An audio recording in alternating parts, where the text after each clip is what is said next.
Aujourd'hui, je vais vous parler de thunes, d'oseille, de pépettes, de fric, de caillasse. Vous l'aurez compris, aujourd'hui, le sujet de la vidéo, c'est l'argent. Alors, on y va tout de suite.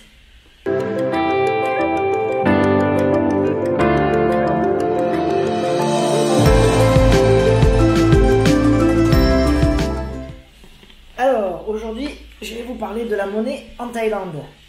Il faut savoir que la monnaie en Thaïlande s'appelle le baht. Vous trouverez bien sûr dans cette monnaie des pièces et des billets, et c'est l'objet donc de cette vidéo. Donc pour les pièces, je vous ai préparé des petits spécimens. Donc ceci, c'est les satangs. Les satangs, ce sont l'équivalent des centimes chez nous en France. Vous avez deux pièces satangs, une de 25, une de 50. Après les satangs, vous avez les pièces en baht, qui elles sont l'équivalent de l'euro. Vous avez des pièces de 1 baht, 2 bahts qui ont la particularité d'être or, vous avez des pièces de 5 bahts qui sont octogonales et vous avez des pièces de 10 bahts qui sont totalement rondes et qui ressemblent à s'y méprendre à des pièces de 1 euro. D'ailleurs, pour la petite histoire, quelques années en arrière, des petits malins avaient compris que cette ressemblance devait marcher dans les distributeurs et avaient ramené des pièces de 10 bahts en France et les utilisaient à la place des pièces de 1 euro. Aujourd'hui, vous ne pouvez plus le faire, la plupart des machines ont été réglées et savent faire la différence entre le 1 euro et le 10 bahts. Donc après les pièces, bien sûr, nous avons les billets. Les billets sont au nombre de 5 différentes coupures. Vous avez 20 bahts, 50 bahts, 100 bahts, 500 bahts et 1000 bahts. Donc pareil, je vous ai préparé des petits spécimens. Donc voici le billet de 20 bahts. Donc celui-ci est à l'effigie de l'ancien roi, puisque le roi est décédé il y a 3 ans en arrière, si je m'abuse, ou pas loin de 3 ans. Et ça, donc, c'est son successeur, son fils, qui est le nouveau roi. Donc vous trouverez désormais en circulation, je ne sais pas pour combien de temps, mais en tous les cas vous avez les deux billets ou deux effigies qui sont disponibles. Donc ça c'était le 20 bahts. Ensuite vous avez le billet donc de 50 bahts, le voici, qui lui est bleu.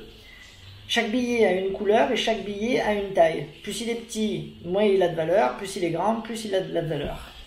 Ensuite donc vous avez le billet de 100 bahts, hop, qui est rose, pareil aux deux effigies. Vous avez le billet de 500 bahts,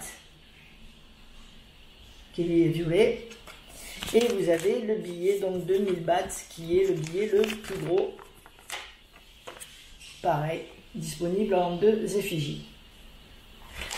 Voilà, donc la monnaie c'est le baht, vous l'avez compris. Maintenant vous allez me dire, d'accord, c'est bien beau, mais la valeur dans tout ça par rapport à l'euro, à aujourd'hui, pendant que je fais la vidéo, il faut savoir que pour 1 euro, vous obtenez à peu près 35 bahts. Après, bien sûr, les taux varient chaque jour, voire chaque seconde. Ça dépend du lieu où vous allez faire le change. Et c'est d'ailleurs l'objet d'une nouvelle vidéo que je vous propose de consulter ici, où je vous parle des taux de change, les manières de changer et où changer pour avoir les meilleurs avantages. Donc voilà, c'est fini pour cette vidéo sur les pépettes. Si cette vidéo vous a plu, je vous invite donc à mettre un pouce juste là en dessous. Si vous voulez avoir encore plus d'informations sur la Thaïlande, je vous invite également à vous abonner à la chaîne. Et vous pouvez également consulter notre page Facebook, notre page Instagram et notre site web. Tous les liens sont dans la description. Voilà, je vous dis à très bientôt pour une nouvelle vidéo. Bye!